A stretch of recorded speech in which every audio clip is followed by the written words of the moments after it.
본문 말씀이 아주 요한복음의 엑기스 중에 엑기스죠. 3장 11절부터 21절. 그 엑기스 중에 엑기스가 우리는 하나님이 세상을 이처럼 사랑하사 독생자를 주셨으니 이는 그를 믿는 자마다 멸망치 않고 영생을 얻게 하려 하심이라 라는 것을 모든 설교자나 모든 성서신학자들은 다 이 말씀을 꼽고 있습니다. 그런데 한 송이의 국화꽃이 피기까지는 그 봄부터 가을까지 그 뜨거운 땡볕과 그 모진 바람과 장마와 때로는 그 태풍이 다 녹아 들어가서 그것들이 다 함께 어우러져서 아름다운 국화 한 송이를 피워냈다라는 것. 우리는 꼭 기억하셔야 됩니다. 3장 16절에 있기까지 봄이 지나고 여름이 지나고 가을이 지났다라는 것을 우리는 꼭 알아야 됩니다. 이 국화꽃이 피기까지 3장 16절에 하나님이 세상을 이처럼 사랑하사 이 사랑이라는 것을 우리가 알기까지 독생자를 주셨으니 이 독생자가 무엇인지를 알기까지 이는 그를 믿는 자마다 믿음이 무엇인지를 알기까지 멸망치 않고 영생을 얻게 하려 하심이라 라고 말씀하신 이 영생이 무엇인지를 우리가 체험하기까지 얼마나 많은 봄부터 여름까지 가을까지 바람이 불고 땡볕 아래서 또 태풍이 그 몸 안에 녹아 들어가 있어서 이 꽃이 피어났는지를 우리가 알아야 비로소 전인격적으로 체험을 할 수 있는 구절입니다. 우린 사랑에 대해서 다 안다라고 생각하시죠? 사랑을 아는 사람과 사랑을 살아내고 있는 사람은 같을까요? 다를까요? 다르죠. 머릿속에서는 온갖 사랑을 다 알고 있어요. 근데 사랑을 살지를 않고 있어요. 그러면 누가 가장 괴롭죠? 주변 사람들이 제일 힘들어요. 그리고 본인도 죽을 지경이 되는 거죠. 나는 분명히 사랑한다라고 생각하고 있는데 사랑이 안 나오니까 본인이 죽을 지경이 되는 거예요. 왜 주변 사람들은 이렇게 고통스러워하고 힘들어하고 왜 이렇게 내 생각과 다르게 전혀 다른 피드백이 나올까? 본인이 먼저 죽을 맛이 되는 거죠. 그리고 주변 사람들 또한 고통에 시달리는 거죠. 어쩌면 우리는 일평생 사랑을 규정하기보다는 사랑을 하면서 살게 되어 있는 존재들인데 우리는 이제까지 사랑을 하지는 않고 사랑이 무엇인지에 대해서만 생각하고 있는 그런 존재들이었잖아요. 영생이 무엇인지를 생각만 하고 있었지 구원이 무엇인지를 생각만 하고 있었지 구원과 영생을 누려본 적이 없잖아요. 우리는 얼마나 관념적인 사람인지를 철저하게 폭로당하면서 가고 있는 게 지금 현실입니다. 오늘 10월 21일 프로시코마이교회 주일 예배 설교가 큰 틀로 세 가지 테마를 잡았습니다. 표적, 요한, 소경. 그래서 요한복음은 이 사람들의 종교심을 극단적으로 보여주는 성경입니다. 종교심의 핵심이 뭔 줄 아세요? 요한복음은 그걸 뭐라고 표현한 줄 아세요? 요한복음이 표현하고 있는 당시 유대인들이 가지고 있는 최고의 종교심은 표적이었습니다. 니고데모가 왜 예수를 찾아왔죠? 밤중에 예수를 찾아온 이유가 있을 거 아닙니까? 그 이유가 뭐였죠? 3장 2절에 보면 그가 밤에 예수께 와서 이르되 라삐어 우리가 당신은 하나님께로부터 오신 선생인 줄 아나이다. 하나님께로부터 왔다라고 고백을 했어요. 그 다음에 하나님이 함께 하시지 아니하면 그러니까 하나님과 함께 하시는 것을 무엇을 보고 믿게 되었습니까? 예, 당신이 행하시는 이 표적을 통해서 보고 믿었어요. 이 표적이란 말은 세메이온, 이 표적이란 말은 세메이온입니다. 세메이온이란 단어가 그 요한복음에 꽤 여러 번 나와요. 자, 3장 2절에 당신이 제공한 이 표적을 보고 믿었나이다 라고 이야기할 때, 그때 이 표적이란 단어가 세메이온이었는데, 이 세메이온이 요한복음 2장 11절부터 등장합니다. 자, 요한복음 2장 11절에 예수께서 이 처음 표적을 갈릴리 가나에서 행하며 그 영광을 나타내심에 제자들이 그를 믿으니라. 제일 먼저 표적을 보고 누가 믿었어요? 표적을 갈릴리 가나에서 행하셨어요. 그랬더니 이 표적을 보고 누가 믿었어요? 제자들이. 그러니까 제자들이 표적을 보고 믿기 시작한 거예요.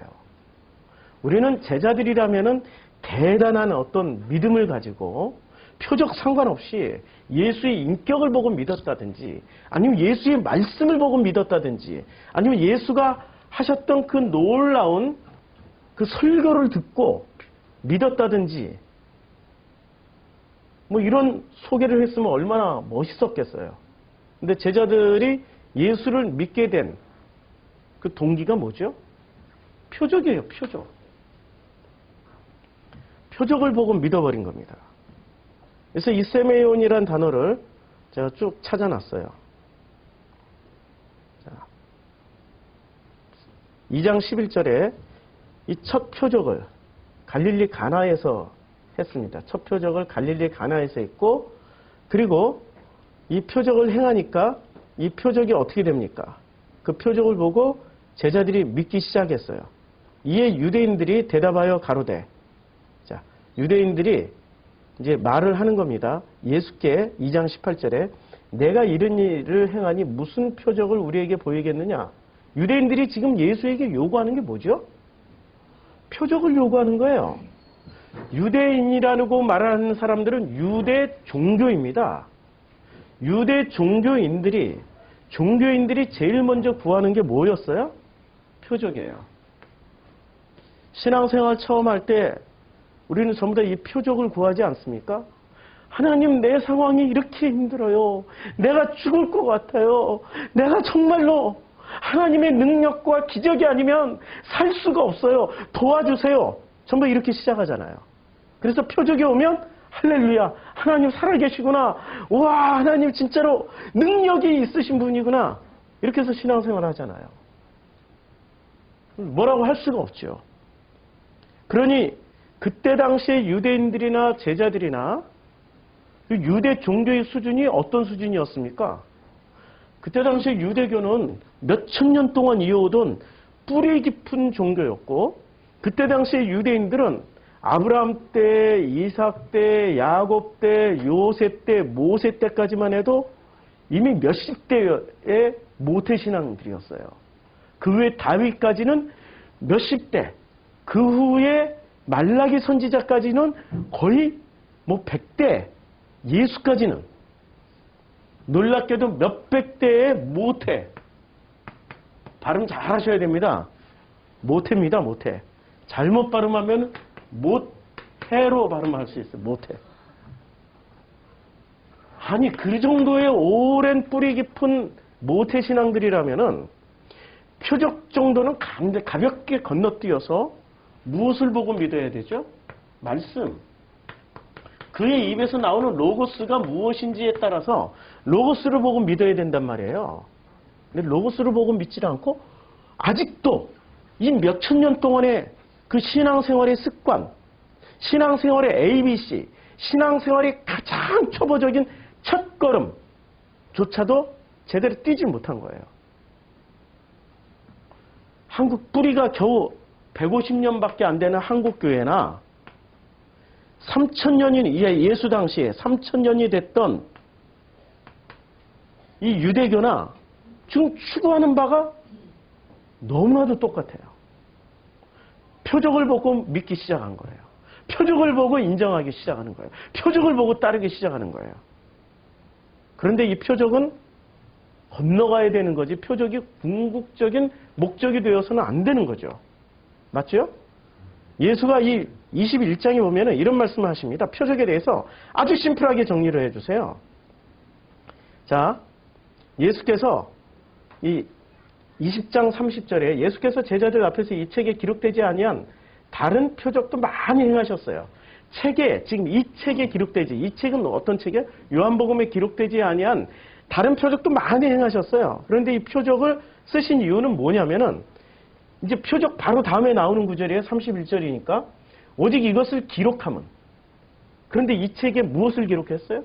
그 표적을 기록함은 너희로 예수께서 하나님의 아들 그리스도이심을 믿게 하려 하며 또 너희를 믿고 그 이름을 힘입어 생명을 얻게 하려 합니다. 그러니까 이 표적을 보여주신 까닭이 있습니다. 뭐죠? 철저하게 예수가 누군지를 알게 하시고 믿게 하시고 그리고 그 표적을 통하여서 영생을 주시려고. 그리고 표적이 목적이에요? 영생이 목적이에요? 표적에서 건너가야 되는 거죠. 무엇으로 건너가야 돼요? 예수 그리스도가 누군지를 아는 걸로.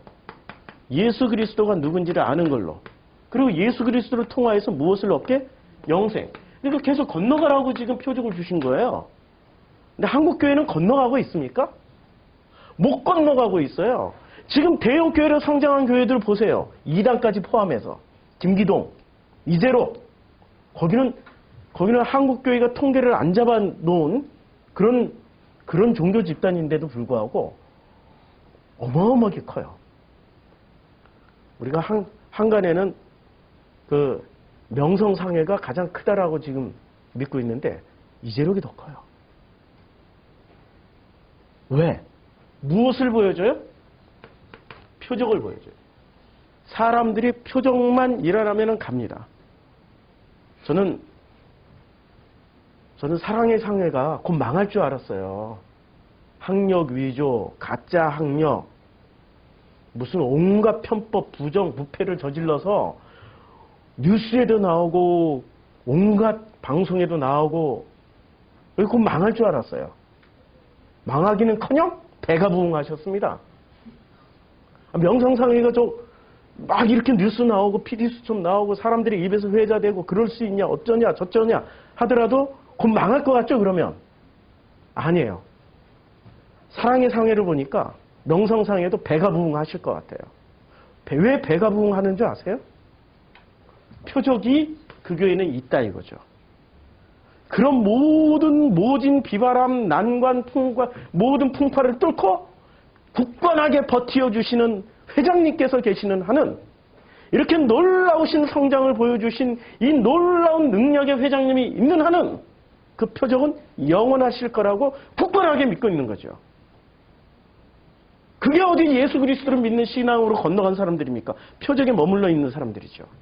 지금 유대교가 딱 이 모습이었어요. 표적에 목말라 하고 있었던 거죠. 표적에 목말라 했던 시기가 있었습니다.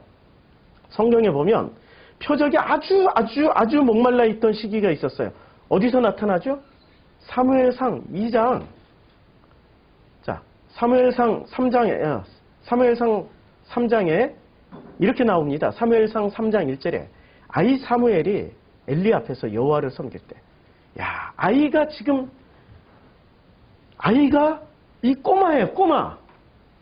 오늘 보니까 진짜 꼬마 하나 왔더라고요. 야, 너무너무 귀엽고 예뻐요. 우리 프로시코마이 교회도 드디어 이제 주일학교가 온전하게 생기기 시작하고 프로시코마이 교회 드디어 청년회가 온전하게 오늘 광고를 못했네. 우리 청년회만 특별하게 연극 티켓을 오늘 한번 논의를 해보세요. 논의해서 청년들끼리 연극 보러 가고 싶어요. 그럼 청년들끼리 몰아줄게. 청년들에게 몰아줄게. 굉장히 비싼 연극입니다, 이거. 예, 우리 프로시코마이 교회 그 설교를 듣고 있는 성도님이 연극 기획자세요. 그리고 최고 수준의 연극 이순재 씨 누구야 정진영 씨 이런 분들이 극단 멤버로 있는 우리나라의 대표 엘리트 최고 수준의 극단입니다. 우리는 백으로 이게 지금 티켓 10장인데 이것만 해도 거의 4, 50만 원어치예요. 10장에. 이것을 밀어드리려고 그래요. 예? 청년들이 드디어 너무 예뻐. 우리 교회가, 이 아이 대 지금 3장 1절은 이렇게 구분하고 있어요. 아이 대 늙은, 누구예요? 엘리. 늙은 엘리를 딱 이제 비교를 해주는 구절이에요. 아이 사무엘이. 그래서 아이라고 강조를 하고 있는 거예요. 엘리 앞에서 여호와를 섬길 때에는 여호와의 말씀이 희귀하여 이상이 흔히 보이지 않았더라. 이게 무슨 말이에요? 아니 지금 엘리가 사사로 있을 때, 엘리가 사사로 이스라엘을 통치하고 있을 때 하나님의 말씀이 희귀해요. 그러니까 하나님의 말씀이 온전하게 해석되어지지도 않고 복음이 선포되어지지도 않는다라는 이야기입니다. 그리고 이상이 흔히 보이지 않았더라. 이상이 뭐죠? 하나님을 보는 환상. 아니 환상이 여기서는 이상이라고 환상이라고 표현하지만 요한복음에 따르면 표적, 예수 그리스도, 그리고 예수 그리스도께서 가져오신 이 로고스가 보이지 않는 거예요. 로고스가 보이지도 않고 표적도 보이지도 않고 영생이 무엇인지도 알지도 못해요. 왜 그랬을까요? 지금 사무엘상 1장부터 4장까지는 무슨 얘기입니까? 엘리에 대한 이야기란 말이에요. 엘리와 아이인 사무엘의 이야기예요. 나이 먹은 신앙인데 아이의 이야기예요. 천국은 누구와 같아야 들어간다고 그랬어요? 아이와 같다고. 이 어린 아이와 같아야 들어간다고. 아마 그때 말씀하실 때 사무엘상 3장 1절의 말씀을 염두에 두고 주님이 말씀하시지 않았을까라는 생각을 할 정도로 극명하게 지금 대조를 하고 있단 말이에요. 엘리의 눈이 점점 어두워가서 잘 보지 못하는 그때에 그가 자기 처소에 누웠어요. 그러니까 엘리의 눈이 점점 어떻게 됐어요? 어두워졌어요. 이상도 보이지 않고 눈도 어두워졌어요. 한마디로 말해서 엘리의 시대는 어떤 시대라는 얘기예요? 하나님이 말씀을 하셔도 못 듣는 시대예요. 근데 누구만 듣고 있었어요? 아이, 사무엘만 듣고 있었어요. 아이. 이스라엘의 지금 이 전 이스라엘의 12지파 전체를 다 합치면 인구가 몇 명쯤 될까요? 출애굽에서 남자만 60만 명, 아이와 여자들까지 합치면 200만 명이 넘어왔어요. 인구 중도 하나도 안 했다 쳐도 200만 명 중에 하나님의 음성을 듣고 하나님의 그 말씀을 직접 몸으로 체험하고 있는 사람이 그 수많은 인구 중에 누구만 있었어요? 사무엘 하나. 제사장도 아니요.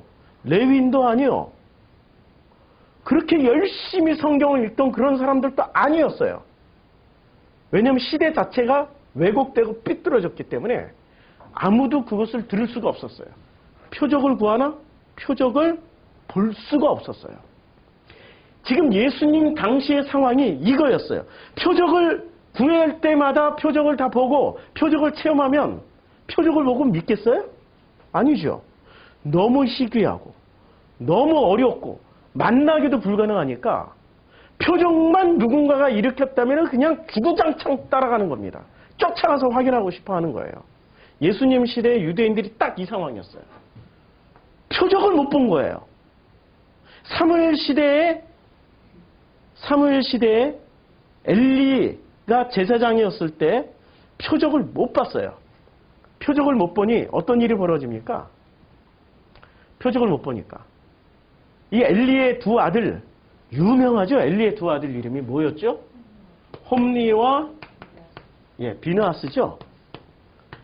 이 홈리와 비느하스가 저질렀던 일은 차마 입에 꺼내기도 불편할 정도로 이제는 우리 성인 성도만 있는 게 아니라 어린이 성도들도 옆에서 듣고 있고 그렇기 때문에 말을 다 못하겠는데 홈리와 비느하스가 저질렀던 이 잘못들은 완전히 우리가 정말로 이 교회사에 유대사에 수치에 창피에 부끄러움을 홈리와 비느하스가 다 표현해 버렸어요.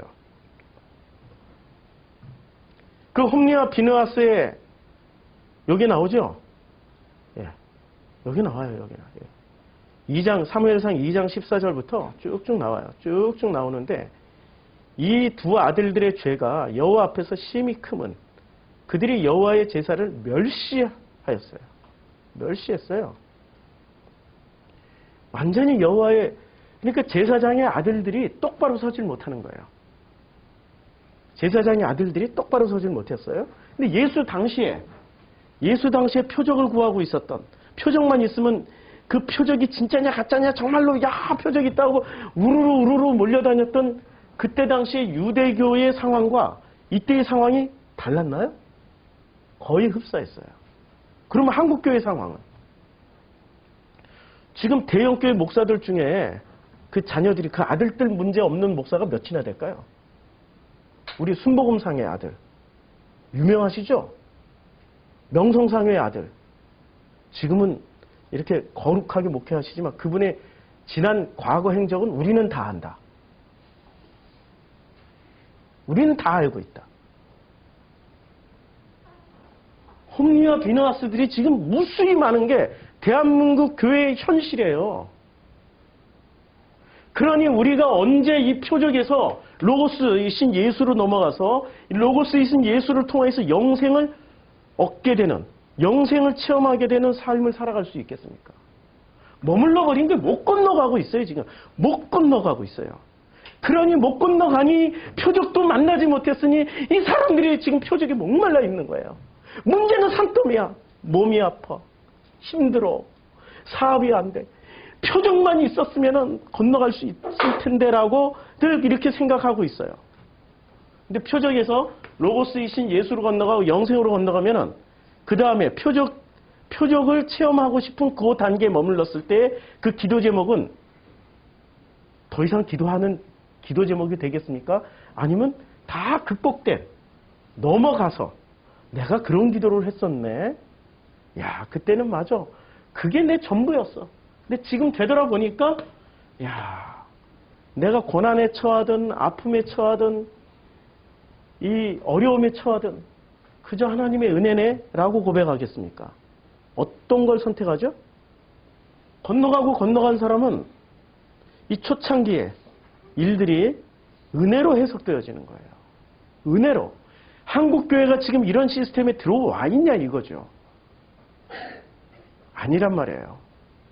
표적을 주는 목사만이 진짜 목사라고 생각하는 거예요. 아니에요. 로고스를 전해주고 로고스에서 영생으로 건너가고 그 영생으로 다시 표적 단계에서 구했던 것들을 재해석하면서 항상 기뻐하고 쉬지 말고 프로슈쿠마이하고 범사에 감사하는 성도가 되게 만드는 게, 그 단계로 들어가게 만드는 게 그게 좋은 목사예요. 표적만 보여주는 목사는 좋은 목사가 아니에요. 표적은 누구도 보여줘요? 애굽의 술사들도 보여줄 수 있는 거예요. 속지 마세요. 그래서 우리가 이 표적을 통해서 건너가야 될 것들이 있습니다. 어떻게 건너가야 되죠? 표적은 믿게 하려는 것이지, 표적 자체가 목적은 아닌 거예요. 그렇죠? 표적은 믿게 하는 거예요. 그래서 표적을 보고 믿은 사람들이 누구였어요? 유대인, 그 다음에 제자들, 심지어는 요한까지. 요한도 예수를 표적을 보고 인정을 했어요. 요한복음 1장에 보면은, 요한복음 1장에 세례 요한이 이런 얘기를 합니다. 요한이 내가 세례를 베푸는 이유에 대해서, 자, 요한이 대답하되 나는 물로 세례를 베풀거니와 너희 가운데 알지 못하는 한 사람이 서 있어요. 그러니까 왜 세례를 베푸는 거죠? 왜 세례를 베푸냐고요, 요한이. 물로 세례를 베푸지만 너희 가운데 알지 못하는 한 사람이 있어요. 그래서 곧 내 뒤에 오시는 그이라 나는 그의 신발끈을 풀기도 감당치 못하겠노라. 요한이 무슨 세례를 베푸는 이유는, 자, 나도 그를 알지 못하였으나. 예수를 알았어요, 몰랐어요? 세례를, 예수가 누군지를 알지 못했어요. 근데 여기서는 우리 궁금한 게 있어요. 세례 요한과 예수와의 관계예요. 둘은 잘 아는 사이였을까요? 전혀 모르는 사이였을까요? 마리아가 임신했을 때 친척 엘리사벳이 임신했다라는 소식을 듣고 찾아갑니다. 찾아갔을 때 마리아의 뱃속에도 예수가 있었고 엘리사벳의 뱃속에는 누가 있었어요? 예, 세례 요한이 있었어요. 그랬더니 그 뱃속에 있던 엘리사벳의 뱃속에 있던 요한이 어떤 일을 했습니까? 너무 기뻐가지고 얘가 지금 몇 개월짜리가 됐는지 뱃속에서 몇 개월 된 태아인지는 모르겠는데 너무 기뻐서 펄쩍펄쩍 뛰었던 사건이 있었어요. 둘이 친인척이고 태어났을 때 엄마가 그것을 끊임없이 얘기했겠죠. 엘리사벳이 야 이상하다. 마리아가 왔을 때 너가 그렇게 뱃속에서 뛰더라. 엄마들은 그런 얘기 해주잖아요. 예수라는 존재를 알았죠. 알았는데도 불구하고 그 예수를 인정을 아직 안 하고 있는 거죠. 나도 그를 알지 못하였으나 내가 와서 물로 세례를 베푸는 것은 물로 세례를 베푸는 목적은 뭐예요? 그가 누구예요? 예수인지 아닌지 몰라요. 예수인지 아닌지 모르는 거예요, 지금은. 그가 누군지는 몰라요. 그러나 그를 어떻게 해요? 이스라엘에 나타내려 하기 위해서 세례를 베풀어 주는 거예요. 그러니 이 소문이 나는 거야. 바리새인에게, 사두개인에게, 제사장에게. 만약에 세례 요한에게 세례를 받다가 와, 이 사람이 메시아다 그러면 어떻게 되겠어요?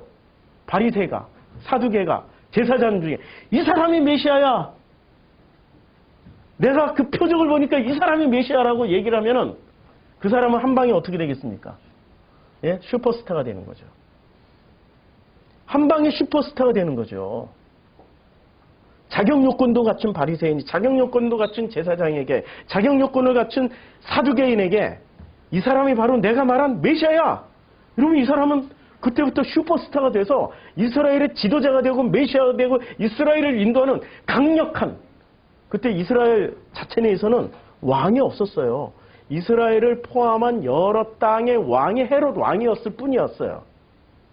이스라엘을 통치하는 기구는 왕이 아니라 산헤드린 공회라는 우리나라의 국회의사당 같은 국회의원 조직 같은 그 조직이 대표하고 있었어요. 왕이 없었다니까요. 지도자가 없었어요. 대표 지도자가 없었어요.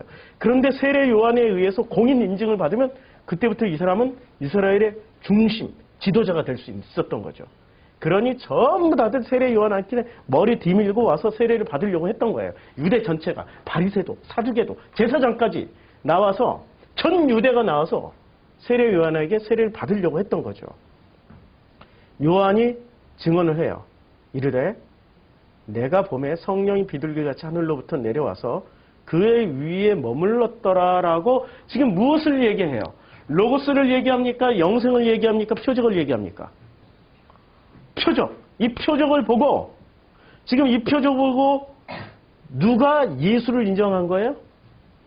야, 지금 예수님 당시에 이걸 보면은 너무 놀라워. 예수님 당시에 예수를 증언하는 방식이 무엇을 보고 증언을 하는 겁니까? 놀랍게도 표적을 보고 증언을 합니다. 표적을 보고 증언을 하고 있어요. 자, 누구누구 표적을 보고 예수를 따르는 사람들을 리스트를 한번 보자고요. 넘버원 누구였어요? 세례 요한이었어요. 그렇죠? 그다음에 넘버2 누구였어요? 요한이 보낸 제자들.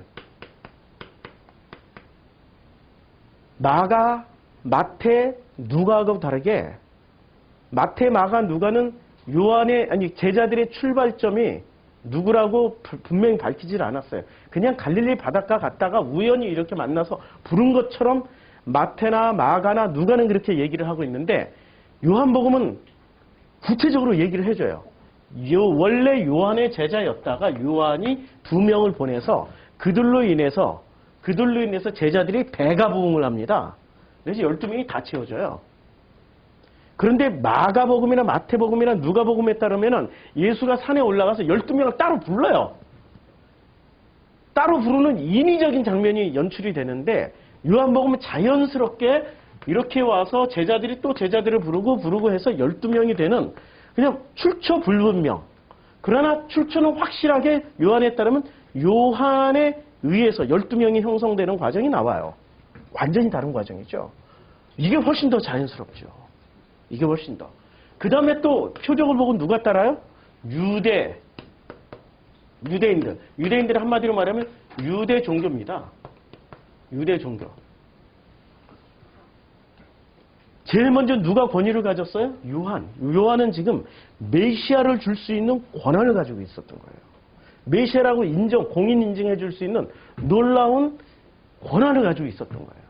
그 권한자가 예수를 인정하니까 이러한 일들이 발생한 거예요. 이 모든 것이 표적의 3종 세트에 다 들어가 있어요. 표적 3종 세트의 주요 멤버들이 요한, 제자, 예수의 제자들, 유대인들 전체.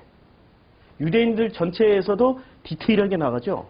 산헤드린 공의회 멤버들, 바리새인들, 이런 사람들이 표적을 보고 따라다니는 거예요. 표적을 보고 따라다니는데 그 표적의 결과가 예수는 분명히 얘기해요. 믿게 하려는 것이지 표적이 목적은 아니에요. 그런데 이 사람들은 무엇이 목적이 됐어요? 못 건너간다니까요. 표적이 목적이 되어버린 거예요. 자, 우리는 관념과 실제라는 것, 극명하게 대비가 되는 거죠. 오늘 본문 말씀에 하나님이 세상이 뭔지, 세상을 이처럼 사랑하사, 사랑이 뭔지, 독생자 예수를 주셨으니 예수가 누군지, 이는 저를 믿는 자마다 믿음이 뭔지, 이게 전부 다 관념을 하는 거 아십니까?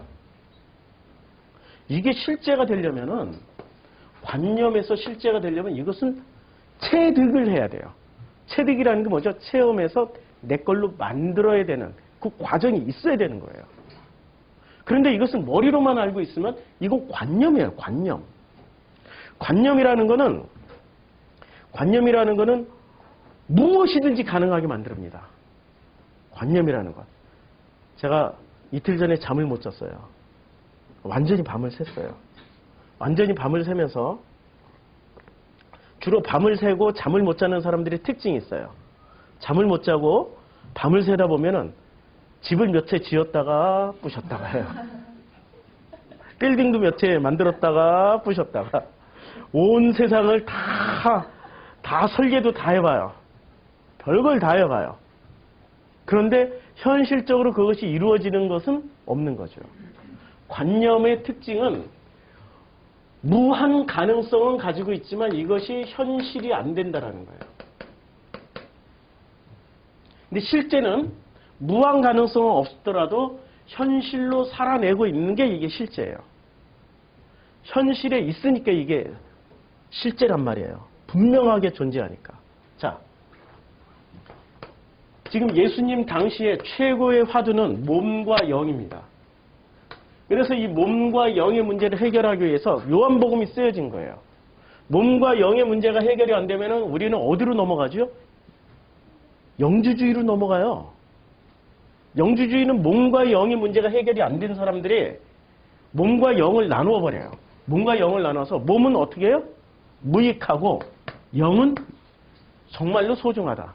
그래서 우리가 천국 가는 건 몸은 안 가지만 무엇이 가요? 영이 천국을 간다. 라고 이야기를 해요. 그래서 우리에게 영이 정말로 소중하다라고 얘기를 하고 영을 강조하죠. 그래서 영적인 거. 그럼 영적인 것은 구체적인 것이어야 되나요? 아니면은 비현실적인 것이 되어야 되나요? 영적인 것일수록 구체적으로 증거가 되어서 나타나는 게 뭐죠? 그게 표적이에요. 그런데 우리는 이 표적을 어떻게 생각해요? 영적인 거라고 끊임없이 이야기하면은 구체적으로 현실이 되어서 나타나는 그것을 영적인 것이라고 생각하지 않고 무엇을 영적이라고 생각하죠?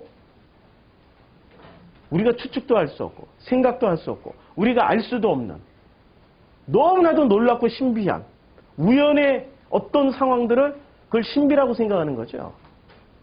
우리는 그렇게 배웠단 말이에요. 신비는 뭐 아니에요. 신비는 존재할까요? 존재하지 않을까요?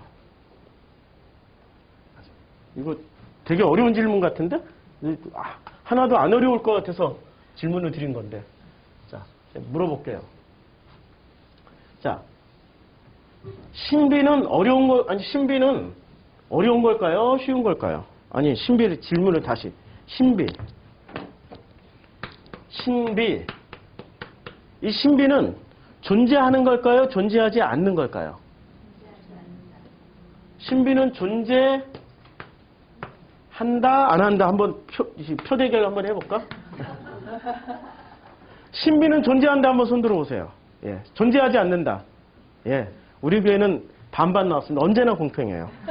반반. 우리는 짜장면집 가도 짬 해놓고 꼭 시켜.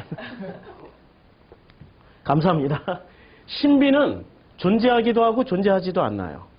왜냐하면 신비라는 것은 설명이 안 되는 영역이 신비란 말이에요. 설명이 안 되면 신비예요. 해석이 안 되면 신비란 말이에요. 그렇죠? 근데 해석이 되어지고 설명이 되어지면 그때부터 신비일까요? 아닐까요? 그때부터 신비가 아니에요. 해석이 설명이 되어지고 해석이 되어지면 그때부터 신비가 아니라 이것은 현실이 돼요. 실제가 되는 거예요. 그러니까 신비를 해석하지 못하고 신비를 그것에 대해서 설명을 하지 못하면은 그것은 신비의 영역으로 남아서 끝까지 신비를 가지고 뭐를 해먹어요? 사기쳐 먹어요. 사기쳐 먹는다니까요? 표적이라는 것도 마찬가지예요. 자, 표적이 설명이 되어지고 표적이 이해가 되어지면 표적은 신비일까요? 아닐까요? 신비가 더 이상 아니에요.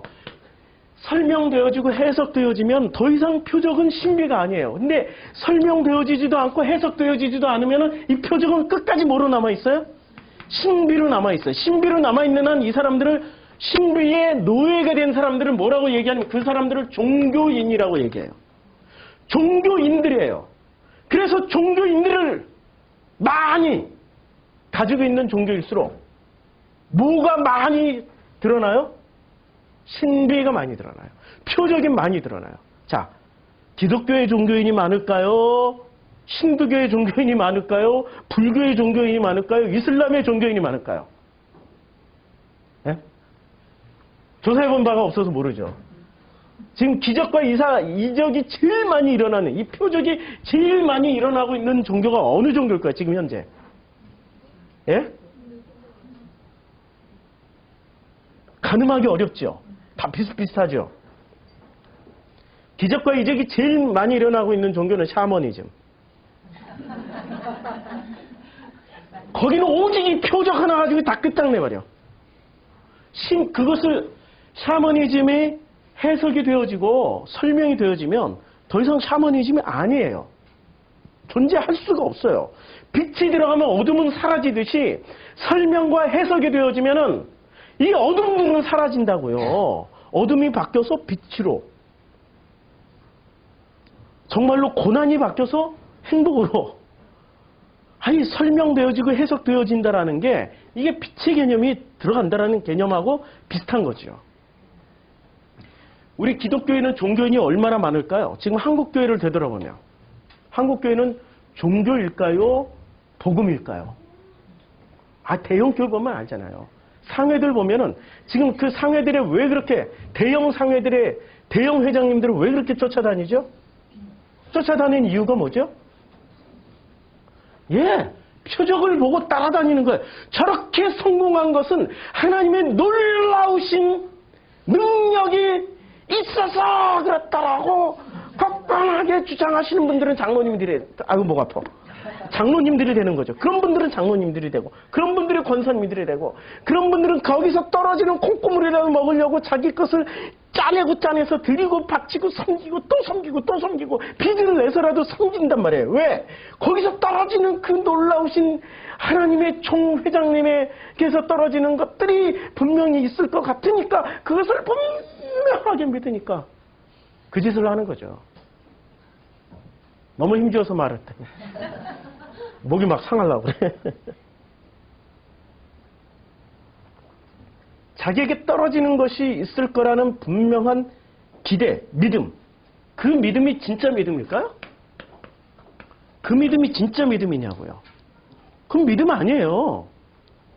그는 자기의 관념을 만족시킬 만한 어떤 증거를 찾아다닌 사람들의 자기 확신, 자기 믿음에 불과한 거예요. 그것은 관념이에요, 관념. 관념은 전부 어디서 이루어지죠? 자기 머릿속에서 이루어져요. 자기 머릿속에서. 실제는 머릿속에서 이루어지는 게 아니라 온 몸으로 체험하게 돼 있어요. 몸이 중요할까요? 아니면은 영이 중요할까요? 예? 여기도 또 한번 투표해 보시죠. 예, 몸이 중요하다. 자, 영이 중요하다. 영에는 손을 안 드시네. 예, 영이 중요하다. 한 분도 없으세요? 예, 들통나도 되는데. 요한복음의 시작은 로고스가 로고스 태초에 로고스가 있었고, 이 로고스는 누구를 향해서 존재하고 있었어요? 예, 하나님 아버지 호데오스를 향해서 존재하고 있었어요. 그냥 존재하고 있었어요. 로고스의 정체는 아주 심플합니다. 우리가 알고 있는 로고스의 정체는 무엇이 로고스냐? 예수가 로고스는 뭐냐? 로고스는 아주 간단해요. 로고스는 하나님을 향해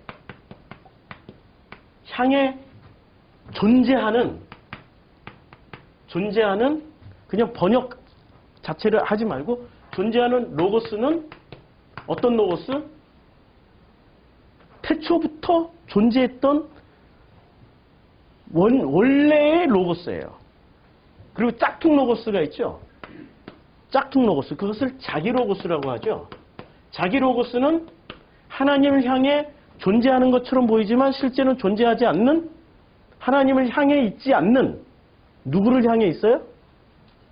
오직 자기 자신만을 향해, 오직 자기 유익만을 위해, 그러니까 자기 자신만을 위해 존재하고 있는 로고스가 자기 로고스예요. 이 로고스가. 자, 둘 중에 어느 로고스가 표적을 구할까요? 자기 로고스가 표적을 구할까요? 하나님을 향해 존재하고 있는 로고스가 표적을 구할까요? 답 나왔네. 이게 표적을 구해요. 그러면 자기 로고스를 가지고 있는 자기 로고스들끼리 다 모여있는 데가 뭐죠? 여기가 종교 집단이에요. 이거 종교 집단일 뿐이에요. 하나님하고 상관이 있을까요? 없으니까 지금 누가 오신 거예요? 예수가 오신 거 아니에요. 하나님과 상관 있게 만들려고 예수가 오신 거 아니에요. 그치요? 그러면 하나님을 향해 존재하는 로고스, 이 존재하는 로고스에는 예수가 오실 필요가 있을까요? 없을까요? 없죠. 왜 없죠? 이미 여기가 예수가 하나님의 아들이신 그 예수들이 모여 있는 곳이니까. 못하러 와. 거기에 충분히 있는데. 그치요? 자, 관념과 실제는 짝이에요. 짝이면서도 놀랍게도 서로 다른 개념이 전혀 상반된, 이것을 다시 말하면 관념은 무엇일까요? 관념은 존재하지 않는 허상이에요. 허상이면서 또 뭐죠? 허상이면서 실제는 뭐죠? 존재하는 하나님 자체예요. 하나님만이 실제예요. 믿어지십니까? 하나님만이 실제예요. 하나님 외에 나머지는 실제가 아니란 말이에요. 자, 하나님을 체험하는 방식이 뭐가 있을까요? 이 실제를 체험하는. 실제가 하나님이에요. 관념은 허상이에요. 허상이라는 건 자기가 만들어낸 일종의 상상력이란 말이에요. 존재하지 않지만 존재한다라고 믿고 있는, 어디에 믿음이 필요해요? 실제이신 하나님을 믿는데 믿음이 필요할까요? 아니면 허상인 관념을 믿는데 믿음이 필요할까요? 아니, 믿음이 지금 어디에 필요해요? 실제이신 하나님을 믿는데 믿음이 필요해요? 아니면 허상인 관념을 믿는데 믿음이 필요해요? 허상인 관념을 믿는데 믿음이 필요한 거예요. 실제이신 하나님은 믿음이 필요한 게 아니라 체험만 필요한 거죠. 실제는 체험의 영역이란 말이에요. 그렇죠? 체험이 필요한 거예요. 그래서 요한복음에서 믿음이라고 얘기할 때는 이쪽 영역일까요? 이쪽 영역일까요? 예? 관념과 허상의 영역에서 말하는 믿음을 얘기하는 걸까요? 아니면 실제이신 하나님을 체험하는 것을 믿음이라고 하는 걸까요? 요한복음에서 말하는 믿음은 철저하게 이쪽 영역이에요. 실제이신 하나님을 체험하고 몸으로 체험하고 삶에서 체험하고 자기의 인생의 여정 가운데서 체험하고 그것을 고백하는 것을 요한복음에서 말하는 믿음의 기본 구조예요. 이것을 모르고 이쪽 영역 가지고 이건 믿습니다. 믿습니다 100번만 하면은 만사형통 소원성취 한다고 가르쳐 주고 우리는 그렇게 배워왔단 말이에요. 믿습니다 100번. 교회 가면은 믿습니다 한 100번쯤 하고 오시죠. 종교직당 가면은 믿습니다 100번쯤 하고 오시잖아요. 뭐 말끝마다 할렐루야 아멘 아멘이 다 믿습니다라는 말이잖아요. 할렐루야 아멘 손 들고 아멘 손 내리고 아멘.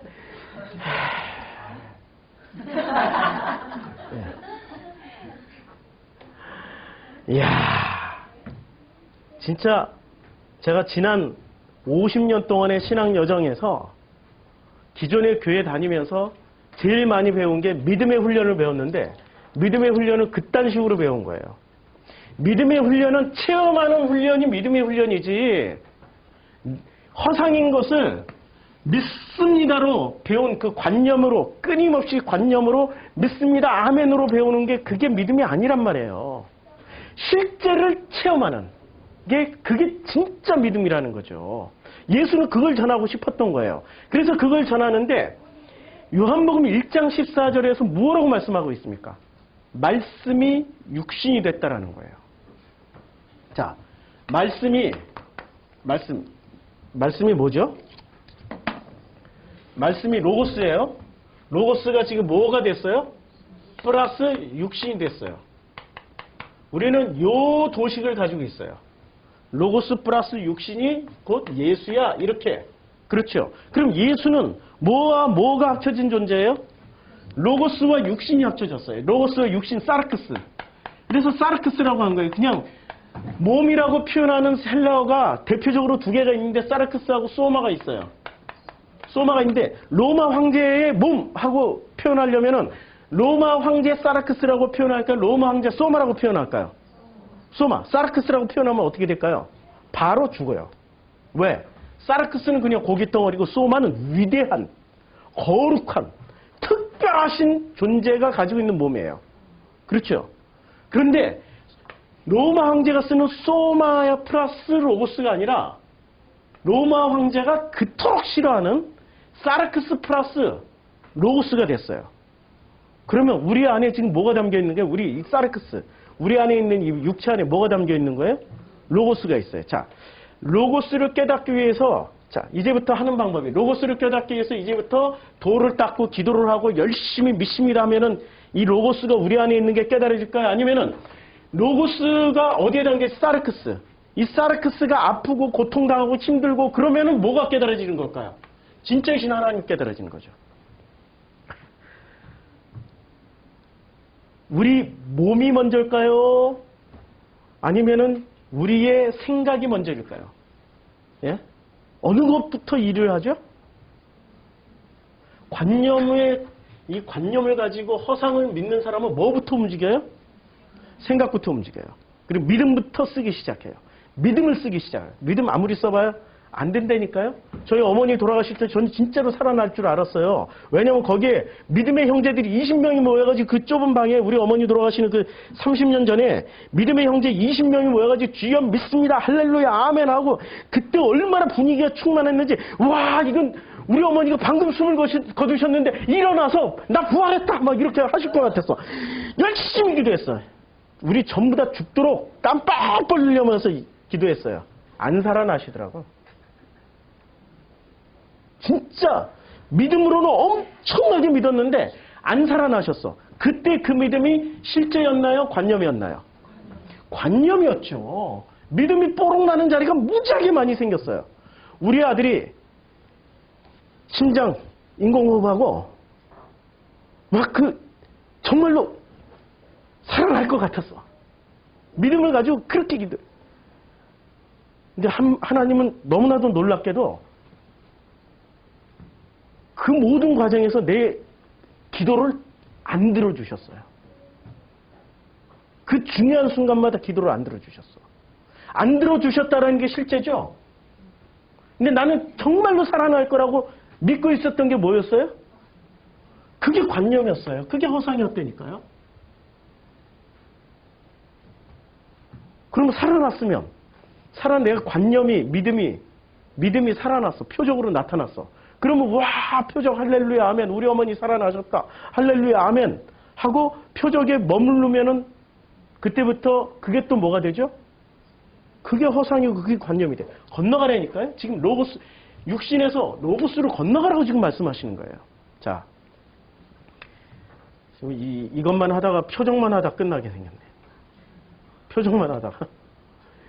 이게 표적이라는 게, 자, 표적을 우리 사람들은 있잖아요.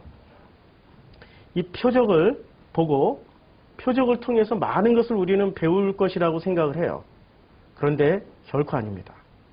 표적은 일종의 우리를 가르쳐 주시는 하나님의 한 어떤 그 당신의 역사하신 과정 가운데 하나의 현상에 불과한 거예요. 본질은 아니란 말이에요. 왜 몸에다가 우리의 영을 넣어주셨냐면은, 자, 이게 뭐죠? 예, 우리 어린 왕자를 읽어보신 분들은 다 아시죠? 그런데 어린 왕자를 안 읽고 이 그림을 본 사람들은 대개 뭐라고 대답을 합니까? 모자라고 대답을 해요. 모자. 모자처럼 생겼잖아요. 중절모처럼. 그런데 이 실체를 모르는 사람은 전부 다 모자라고 하지만 이것을 꿰뚫어 본 사람은 뭐라고 대답을 하냐면 이렇게 대답을 하는 거죠. 모자 안에 뭐가 담겨 있습니까? 예, 코끼리가 담겨 있는 모습이에요. 그래서 이건 모자가 아니라 보아뱀이 코끼리를 삼키고 있는 모습이야 라고 이야기를 하는 거죠. 우리는 상상력에 의해서 지배를 당합니다. 이것을 모자라고 생각하는 사람은 실제를 체험을 해본 사람일까요? 안 해본 사람일까요? 이것을 모자라고 얘기 안 하고 보아뱀이라고 얘기하는 사람은 실제를 체험한 사람일까요? 아닌 사람일까요? 많이 본 사람은 이거 보아뱀이야. 너무 쉽게 나와. 많이 경험한 사람은 이거 보아뱀이야 쉽게 나오지만 경험을 안 해본 사람은 이걸 모자야 라고 얘기하는 거죠. 그럼 관념하고 이걸 본 사람하고 싸우면 누가 이길까요? 이거 보아뱀이라고 말하는 사람과 이걸 모자라고 하는 사람하고 싸우면 누가 이길까요? 예? 둘 다 포기 안 하겠죠. 둘 다 포기 안 하겠죠. 그러면 그 다음부터는 머릿수로 하겠죠. 이걸 본 사람은 몇 명이나 될까요? 아프리카에서도 이거 희귀하게 이거 볼 수 있는 사람이 많지 않아요. 보아뱀이 코끼리를 삼킨다. 요만한 애기 코끼리는 삼킬 수 있을지 몰라도 큰 코끼리는 못 삼켜요. 근데 이걸 본 사람이 몇 사람이나 될까요? 거의 없는 거죠. 그런데 이걸 모자라고 생각하는 사람들은 전 세계에 무지하게 많죠. 그럼 머릿수로 결정하겠죠. 누가 이겨요? 모자라고 우기는 사람들이 이기죠. 관념, 허상을 한 번도 체험해보지 않은 사람들이 훨씬 더 많기 때문에 누가 이겨요? 예수하고 유대인하고 싸우면 누가 이겨요? 유대인이 이기죠. 예수 십자가 못 박혔죠. 그러면 예수는 무엇을 실제를 붙잡고 실제이신 하나님을 끊임없이 이야기를 했는데 이 사람들은 체험을 해본 적이 없어요. 경험을 해본 적이 없어요. 그러니까 예수의 말이 전부 다 어떻게 들려요? 너무나도 어렵게 들리는 거야. 너무나도 어렵게 들리는 거야. 그런데 이 실제를 체험한 예수의 말을 못 알아듣지만 이 관념으로 똘똘 뭉친 사람들이 그때 당시 이 유대 땅 전체가 다 관념으로 믿었던 사람들이에요. 자, 그 사람들에게 하나님은 어떤 장치를 주셨냐면 하나님은 놀랍게도 이런 장치를 주신 겁니다. 하나님은 몸이라는 것을 통해서 주셨어요. 제가 아까 다 해놨는데 찾기가 힘들어가지고 자, 이게 말은 그 몸과 마음은 정직해요. 자, 이제 첫 마디 생각이 안. 몸이 정직할까요? 우리 생각이 정직할까요? 몸이 정직하다고 생각하시는 분 한번 손 들어보세요. 몸이 더 정직하다. 예, 그 다음에 생각이 더 정직하다. 손 드신 분 한 분도 안 계시네. 자, 몸과 생각 중에 무엇이 정직하냐면 몸이 훨씬 정직해요. 몸은 배고프면 배고프다고 해요. 아프면 아프다고 해요. 힘들면 힘들다고 해요. 그렇죠? 그리고 몸은 배부르면 행복하다고 해요. 즐거우면 몸이 만족하면은 만사 걱정이 없어진다고 얘기를 해. 근데 생각은 어때요? 생각은 아파도 안 아파.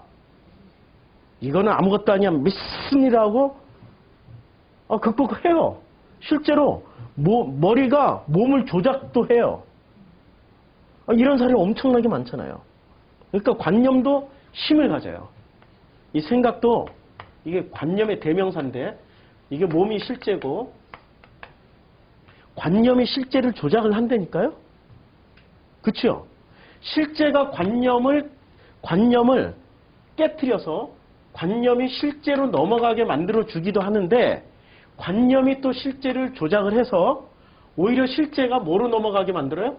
관념으로 넘어가게도 해줘요. 이게 서로 상호작용이에요, 지금. 그러면 종교인들은 관념으로 신앙생활하는 사람이 많을까요? 실제로 생활하는 사람들이 많을까요? 관념. 이 과정이 좀 어렵죠. 제가 지금 왔다 갔다 하니까. 관념, 실제, 관념, 관념, 실제, 관념. 머리, 생각, 머리, 생각, 허상, 관념. 왔다 갔다 하니까 헷갈리죠. 잘 따라오세요. 자, 몸을 주신 이유가 있을 거란 말이에요. 사르크스를. 사르크스는 놀랍게도 정직하게 대면하게 해줘요. 사르크스는 얘는 조금만 다쳐도 아프다고 소리 질러요. 얘는 조금만 부족해도 결핍이 있어도 채워달라고 해요. 비타민 D가 부족해요. 비타민 B가 부족해요. 비타민 A가 부족해요 하고 몸은 바로 눈에 황달도 생겨버리고 머리카락도 훌러덩 빠져버리고 주름살이 막 생겨버려요. 근데 관념은 부족해도 얘는 안 그런 척하면 그만이야. 그래서 몸의 대변인은 뭐죠? 몸의 대변인은 증상이에요. 이 생각의 대변인, 관념의 대변인은 뭐예요? 말이에요, 말. 몸이 속입니까? 말이 속입니까? 말이 속이는 거죠. 놀랍게도 몸은 속이질 않아요. 말이 속여요. 근데 우리는 전부 다 어디에 속아 넘어가요? 말에 속아 넘어가요. 몸이 실제이고 몸의 증상을 통하여서 이것을 증상을 통하여서 고침을 받게 되는 일이 발생하게 되는 거죠. 그런데 이 말에 의해서 고침받으러 가지 아니하고 오히려 괜찮다. 좋아. 어느 목사님이 한 분 계시는데 우리 교단에 괜찮아라는 책 써가지고 대박 터져서 유명해지셔가지고 열심히 태극기 들고 다니시는 분이 계세요. 그쪽으로 라인을 잡으셔가지고 괜찮아. 이분이 지금 어디 쪽에 대변하고 있는 거죠? 몸이에요? 생각이에요? 생각의 대변이죠. 대부분의 목사들은 어디에 속해 있을까요? 이쪽에 속해 있어요, 지금 요한복음 1장 14절에 말씀이 육신이 되었다라고 말할 때는 이것을 지금 합쳐놓은 거예요. 합쳐놓은 이유가 뭐죠? 말과 증상을 합쳐놓은 이유가 뭐죠? 하나님을 향하여서 가라고 지금 합쳐놓은 거 아니에요. 하나님을 향해서 가라고. 하나님을 향해서 가는 존재가 되라고 지금 합쳐놓은 거란 말이에요. 그치요? 하나님을 향해서 가고 있습니까? 그러면 하나님을 향해서 가고 있습니까? 대답 안 나오네. 하나님을 향해서 가고 있습니까? 하나님을 향해서 가고 있으면 우리는 지금 무엇이 되어 있는 상태죠? 우리 자체가 로고스가 되어 있어요. 그럼 로고스는 우리의 생각을 어떻게 해줘요? 우리의 관념을 어떻게 해줘요?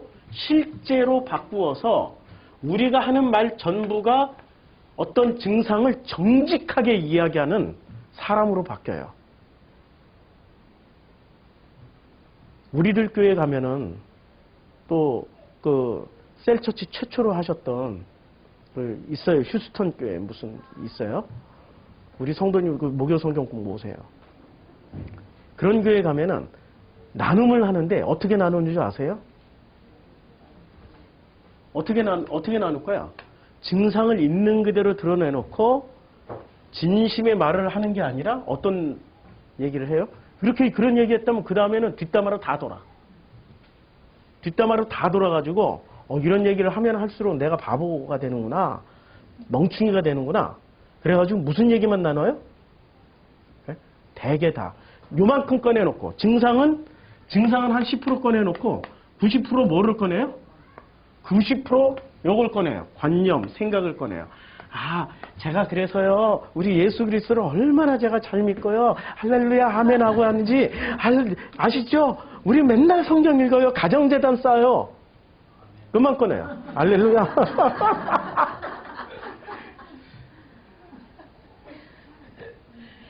이걸 꺼내놓기 시작하는 거죠. 그쵸? 우리 프로슈크마이가 왜 오후 예배를 안 하고 나눔으로 대신하는 줄 아세요? 이 실제적인 몸에서 나오는 실제가 우리의 생활이란 말이에요. 이게 우리 각 개인의 역사일 수 있고, 개인의 삶일 수 있고, 이 실제를 관념이란 변환이 아니라 로고스라는 변환을 통해서 증상을 나누는 거예요. 그리고 해결책을 우리가 제시해 주나요? 없어요. 누가 해결해 주세요? 아버지가. 그것을 어디서 체험해요? 우리의 실제이신 삶에서 체험하게 돼 있는 거죠. 있는 그대로, 아프면 아픈 대로, 배고프면 배고픈 대로, 힘들면 힘든 대로. 그 체험의 현장이 뭐죠? 그것이 하나님을 향해서 가고 있다라는 증거예요. 자기의 믿음으로 가는 게 아니에요, 지금. 근데 종교는 뭐로 가르쳐줘요? 믿음으로 가는 나라, 하나님 나라. 그렇게 가르쳐준단 말이에요. 근데 그 믿음 반드시 언제 한번 깨지게 돼 있어요. 믿음이 깨지는 자리가 나온다니까요. 언제 깨지죠, 주로? 부부싸움 할 때. 자녀들 때문에 화가 치밀 때. 주로 가까운 이웃들 때문에 많이 깨지죠. 좀 더 심하게 얘기하면 자기 자신 때문에 자기를 오스가 깨져버려요. 자기 자신. 정직하게 직면하면은, 자기 자신을 정직하게 직면하면은, 내세울 거 하나도 없다라는 거. 맞지요? 하나도 없어요. 관념은요, 너무나도 놀랍게, 관념은 사람을 맹인으로 만듭니다. 눈은 분명 뜨고 있지만, 보지 못하는 사람을 만들어버려요. 이게 관념이에요. 관념의 맹인은 보아야 할 걸 보지 못하게 만들고 허상만을 보게 만들어요. 그러면서 허상을 보고 허상이니까 다른 사람 못 볼 거 아니야. 지가 꿈꾸고 있는 거 지만 보잖아. 자기가 꿈꾸고 있는 거 자기만 보잖아. 그러니까 그것을 영안이 열려가지고 보고 있다고 간증하고 다녀요. 그렇게 간증하고 다니시는 분은 기독교에만 있나요? 불교에도 있어요. 이슬람에도 있어요. 아니, 모든 종교에는 이런 자기가 꿈꾸던 어떤 허상을 보고 간증하고 다니는 사람들이 있다니까요. 그건 허상일 뿐이에요. 자기가 꿈꾸던 걸 자기가 보는 거야. 요새 제가 하도 그냥 잠을 잘 못 자니까 요새 꿈을 막 그렇게 꿔요. 아유, 새벽에도 꿈꾸고 일어날 때도 꿈꾸고 막 잠들어도 꿈꾸는데 꿈을 하도 꾸다 보니까 이제는 이게 꿈인지 현실인지 구분이 안 가요. 어쩜 그렇게 현실과 꿈이 똑같은지 헷갈려요. 이것이 꿈인지, 이것이 환상인지, 이것이 실제인지를 영안이 열렸다라고 보고 있다라고 하는 사람들이 가지는 특징이에요. 그래서 그래서 구약 성경 시대에 있었던 그 타 종교인들은 예배를 드릴 때 그 예배 제사를 드릴 때 그 모든 고대의 제사는 다 번제예요. 태워서 드리는데 거기다 뭘 같이 태워요. 뭘 태우죠?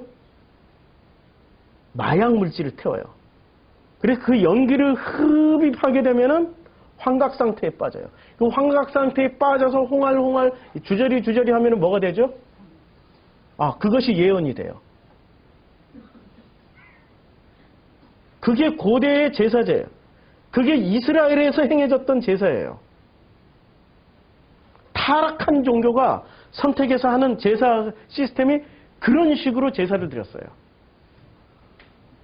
지금은 마약은 안 먹어요. 그러나 따라서 한번 해보세요. 자, 이제부터 이게 이렇게 치다가 어떻게 치냐면 이게 이렇게 치다 불길 카 4분의 4박자로 4분의 2박자로 엄청 때려대면은 한 30분 때려대면 어떻게 될까요? 본인도 환각 증세에 빠지고 함께 따라하는 그 기도원의 그 부흥에 참석했던 그분들도 다 환각 증세에 빠져버려요. 이해하시죠? 경험했잖아요. 마약 물질 흡입하고 하는 거나 이 뇌를 세뇌시키는 거나 똑같은 거죠. 그들이 보는 영적인 건 자신들이 만들어 놓은 관념의 결과물이지 하나님의 것이 절대 아닙니다. 우리 맹인이 된 인도자요. 마태복음 23장 24절 하루살이는 걸러내고 낙타는 삼키는도다. 야, 이걸 하루살이를 걸러내는 건 충분히 이해가 돼요. 근데 낙타를 어떻게 통째로 삼킬 수 있냐 이거야. 이거 불가능해요. 아니 낙타를 어떻게 통째로 삼킬 수 있어요? 하루살이는 걸러낼 수 있어요. 우리 목구멍이 넘어가는 하루살이는 딱 걸리면 칵칵 해서 물 넣어가지고 이렇게 뱉어낼 수 있어. 근데 낙타가 어떻게? 아니 입을 아무리 벌려도 낙타 안 들어가. 머리도 안 들어가. 입을 아무리 벌려봐야 낙타 머리 안 들어간다니까. 낙타 머리도 못 들어가는데 낙타를 통째로 어떻게 삼키냐고요. 하루살이는 걸러내도 낙타는 삼키는도다. 아니 이게 어떻게 가능하냐고요. 이게 관념은 가능해요. 관념은 가능하다니까요. 관념은 형상이니까 낙타가 아니라 코끼리도 삼킬 수 있어요. 이해가 되시죠? 관념은 믿음으로 해버리는 거니까 믿습니다로 해버리니까 삼킬 수가 있단 말이에요. 관념은 자신들이 만들었던 허상을 믿는 믿음까지 수반하고 있으니까 반드시 낙타라도 삼킬 수 있게 돼요. 근데 믿음은 실제를 믿는 믿음이어야지. 실제 아까 얘기했잖아요. 실제를 믿는 믿음이어야지 자신들이 진리라 생각하는 관념을 믿는 믿음이어서는 안 된다라는 거예요. 그래서 자신들을 관념으로 믿는 믿음, 자신들의 허상을 자기가 만들어 놓은 허상이니까 하나님을 믿는 믿음이 더 셀 것 같아요? 아니면은 자기가 만들어 놓은 어떤 허상을 믿는 믿음이 더 셀 것 같아요? 자기가 자기 거니까 자기 걸 믿는 게 훨씬 더 세게 믿는단 말이에요.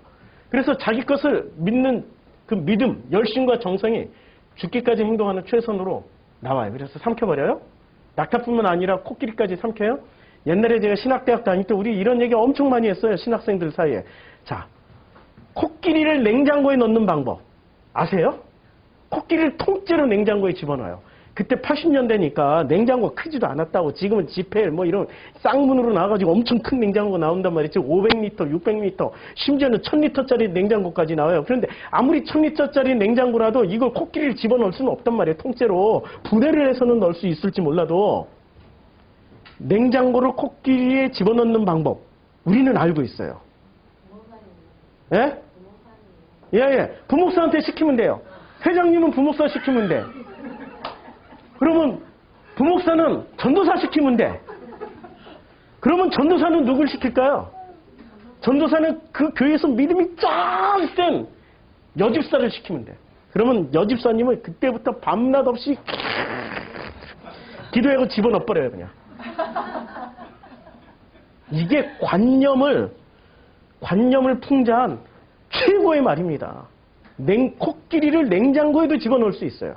자, 오늘 이 말씀은 마태복음 23장 24절에 맹인된 인도, 누가 맹인이 됐어요? 실제를 살지 않고 관념을 사는 사람들이 맹인이라는 얘기예요. 실제를 살지 않고 관념을 산 이 맹인된 인도자들. 이 누구예요? 이때 당시에 예수님 말씀하실 때. 유대교 모든 종교인들, 종교인 지도자들, 바리새, 사두개, 제사장들, 지금으로 치면 누구? 회장님들. 맹인된 인도자요? 하루 살리는 걸러내도 낙타는 어떻게 돼요? 놀랍게도 삼켜버려요. 관념은 가능해요. 그들의 믿음으로. 허상이니까 집어넣을 수 있는 거예요. 허상이니까. 실제가 아니니까 코끼리도 냉장고에 집어넣어버릴 수 있는 거예요. 여기 써놨죠. 당회장은 부목사에게 시키고 부목사는 전도사에게 시키고 전도사는 가장 믿음 좋은 집사에게 시켜요. 그러면 코끼리를 통째로 냉장고에 넣어버릴 수 있어요. 이게 저희가 신학대학 다닐 때 선배들로부터 배웠던 노하우입니다. 노하우. 실제로 이런 거 시켜요. 당회장이. 부목사한테. 아니 20명 나오는 교회에서 부목사한테 요 상반기 동안 1000명 전도해와. 부목사한테 시켜요. 그럼 부목사는 어떻게 1000명을, 지금 교인이 20명도 안 나오는데 실제는 1000명을 전도해와야 돼. 어떻게 시켜요? 전도사한테 시켜요. 그럼 전도사는 그걸 밤새 기도하다가 누구한테 시켜요? 교인들한테 시켜요. 20명한테. 20명한테 어떻게 해요? 매일 관리 들어가. 믿습니다 하고 철야기도, 새벽기도, 가정재단 막 쫓아다니면서 신방하고 하게끔 우리 믿는 자에게 능력 주시는 그 하나님에게서 할 수 있다, 할 수 있다, 할 수 있다, 맨날 할 수 있다, 할 수 있다, 할 수 있다. 어느 날 하다 보니까 20명이 세상에 20명이 100명씩만 전도하면 몇 명이 돼요? 2000명 돼버려. 된다니까요? 1000명 초과 달성해서 2000명 해요. 방법을 다 가르쳐줘, 막. 믿음의 방법은. 한 명 데려올 때마다 집사님의 모든 재산을 털어서라도 100만 원씩 주면 되잖아요, 막. 천국이 더 중요해요? 100만 원이 더 중요해요? 실제로 일어난다니까요. 자. 맹인까지는 지금 여기 굉장히 덥죠? 아니, 괜찮아요? 나만 열받고 있는 거네. 자, 오늘 이제 본문 3장 이제 들어갔는데 표적이고 뭐고 여기 그 자료들을 오늘 만들었던 자료를 제가 밴드에 올릴게요.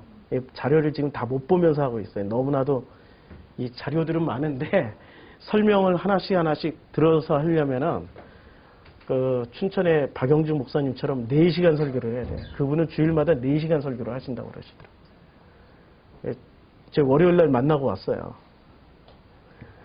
그분을 월요일 날 만나고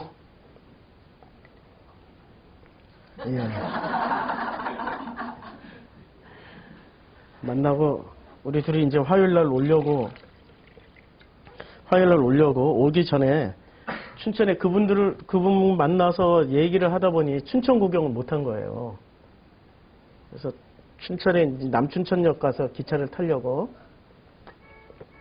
가는 길에 춘천은 아직도 개발이 좀 안 된 데가 있더라고요. 그냥 옛날에 아주 정겨운 제가 살았던 그런 동네 모습, 곳곳에 텃밭도 있고 꽃도 피었고 이 가을꽃이 예쁘게 많이 피었더라고요. 사진 찍다 보니까 뭐 냄새가 나는 거예요. 이게 어디서 이렇게 고약한 냄새가 나지? 설마 내가 밟았다라는 생각을 하나도 못하고 사진 찍는데 정신이 팔려가지고 위만 쳐다봤지 아래를 못 본 거예요. 냄새는 나는데 왜 이렇게 냄새가 나지? 냄새가 저를 따라다니더라고요. 이 냄새가 얼마나 고약한지 나중에 발견했어요. 발견하는 순간 옆에 있는 사람이 제일 기뻐하시더라고. 너무 기뻐하시더라고. 여기 또 박용주 목사님이 또 그 효자동에 이 벽화마을이 있어요. 거기 남춘천역에서 벽화마을까지 내비로 보니까 한 1km 정도 된다고 그러는데 그냥 걸어가면서 이렇게 툭툭 털면서 가면 될 것 같았는데 목사님이 굳이 오시겠대요. 픽업해줘야 된대. 거기 좀 멀다고. 그래서 목사님한테 얘기를 했어요. 아, 목사님 지금 밟아가지고 목사님 차 타면은 그 새 차거든요. 6월달에 사신 그거 엉망돼요. 그랬더니 그 사이 좀 털고 있어요. 이거 오시더라고요. 나는 열심히 털었는데 또 냄새가 그래도 나는 거야. 이제 난 다 털었는데 냄새가 나. 봤더니 이 사람도 밟았어. 와! 그 다음부터 내가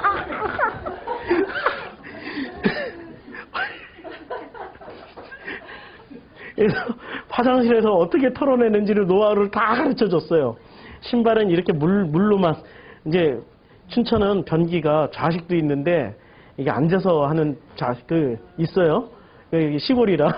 그래가지고 거기다가 신발을 대고 계속 흐르는 물 가지고 했는데 처음에는 안 됐는데 이게 어느 정도 물러지면은 변기에 대고 탕탕 때리니까 빠지더라. 가르쳐 줬어. 그래가지고 이 사람이 막 부랴부랴 해가지고 하고 내려왔어요. 뭐 이제 자기도 다 닦아냈대. 근데 냄새가 계속 나는 거야. 차 타고 가는데 둘 다 털어냈는데 내가 얼마나 계속 뭐라 그랬어. 제대로 좀 털지. 왜냐고 왜 안 하냐고. 나중에 봤더니 제가 두 발 다 밟았어. 하나만 털었어. 이야, 세상에 자기가 묻은 건 못 보고 남이 묻은 것만 봐요. 그쵸? 나는 두 발 다 묻힌 게 실제인데 내 눈에는 뭐만 보여요? 내 발은 안 보이고 상대방 신발만 보인다니까요? 실제는 있잖아요. 실제는 늘 자기 자신을 확인하는 거예요. 몸이 아픈 사람은 늘 자기 자신을 확인하게 돼 있어요. 건강검진도 하고, 이게 당도 재보고, 체력도 측정해보고, 이 음식이 이게 맞나 안 맞나. 근데 관념이 강한 사람은 확인할 필요가 없는 거죠. 믿음으로 이미 이만큼 됐고, 얼마만큼 살 것이란 굳건한 믿음이 있는 거예요. 요한복음 그러면 믿음을 깨는 성경인가요? 믿음을 강화시키는 성경인가요? 둘 다. 관념의 믿음은 깨고 실제의 믿음은 체험케 만드는 게 요한복음이 쓰여진 목적이란 말이에요. 그래서 그런 목적을 가지고 요한복음에 이제 이 표적 실제 그리고 그 실제를 체험하고 있는 사람이 눈을 뜬 사람이죠. 실제를 체험하지 않고 관념을 살아가는 사람들이 맹인이겠죠. 자, 이 세 가지의 관계를 보고 요 구절을 한번 읽어보자고요. 이는 그를 믿는 자마다 영생을 얻게 하려 하심이라. 하나님이 세상을 이처럼 사랑하사 독생자를 주셨으니 이는 그를 믿는 자마다 멸망치 않고 영생을 얻게 하려 하심이라. 이 구절이 어떻게 다가올까요? 관념으로 읽을 때는 믿음이 뭔지를 몰라요. 믿음은 믿습니다 믿음이 아니에요. 어떤 걸 믿는 거죠? 예수를 실제 내 삶에서 체험하고 있는 사람들의 삶의 여정이 믿음이에요. 영생은 그런 사람들에게 있는 거지 믿습니다는 사람들에게 있는 게 영생이 아니란 말이에요. 첫걸음부터 불가능이 되는 거죠. 이 관념을 살아가는 사람들은 첫걸음부터 불가능이 돼요. 영생이라는 것 자체가. 하나님이 세상을 이처럼 사랑하시는 것을 어디서 체험하게 돼요? 내 몸과 내 이웃을 통해서. 그러니까 내 이웃을 누구처럼? 내 몸처럼 사랑하라고 말씀하신 거란 말이에요. 말씀이 육신이 돼서 우리 몸에 거하시는 까닭은 내 몸을 통하여서 가르쳐 주시기 위해서. 내 몸이 증거를 하고 있는데 내 몸이 지금 실제인데 이것을 떠나서 영적인 것만 추구하고 있는 그 영적인 것은 뭐라고요? 그게 허상이라고요.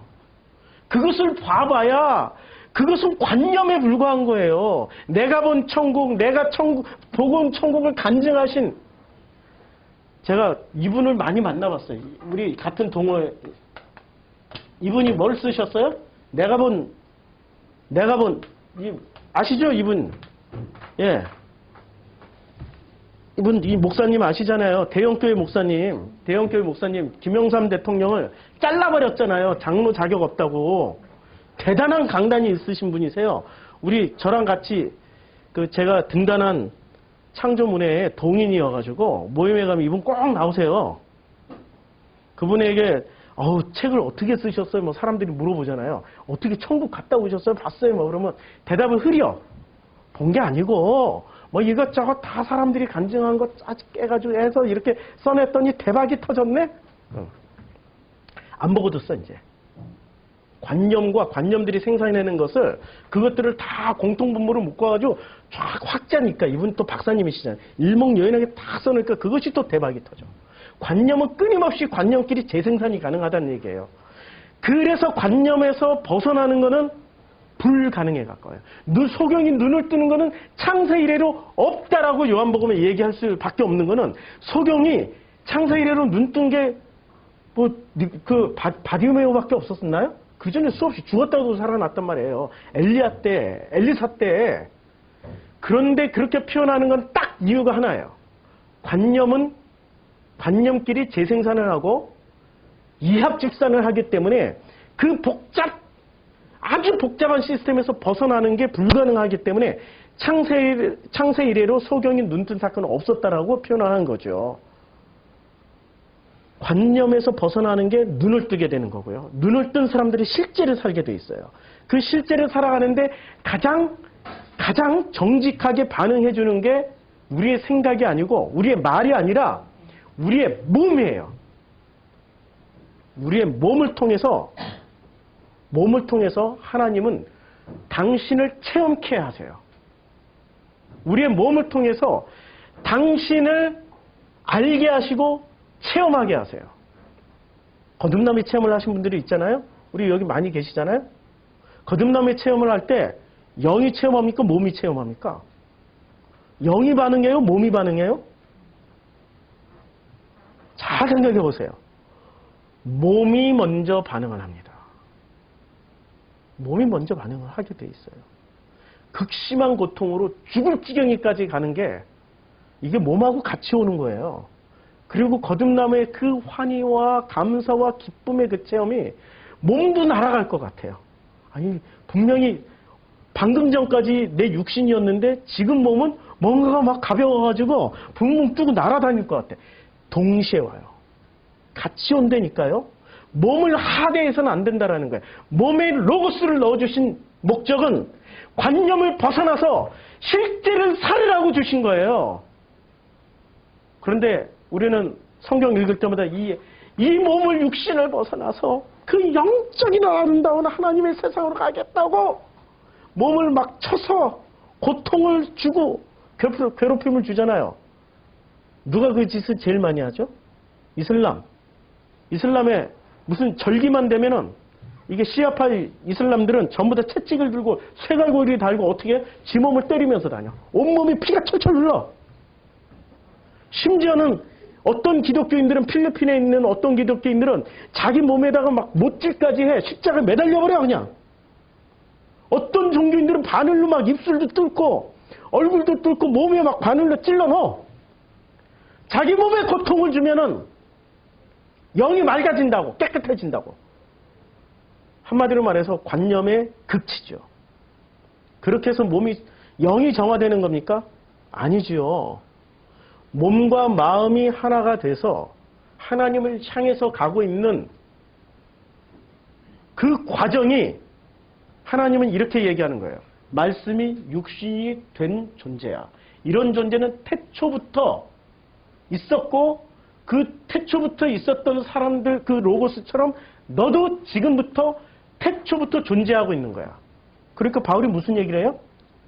모태로부터 택정함을 입은 나 바울은 창세전부터 택정함을 입은 나 바울은 창세전이란 말을 자꾸 하는 거죠. 그렇죠? 로고스가 되면은 그런 말을 우리들에게 허락해 주십니다.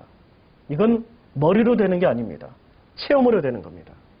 그 체험은 정직한 사람들에게 일어나는 일입니다. 왜? 엘리에게는 일어나지 않았는데 왜 사무엘에게는 일어났을까요?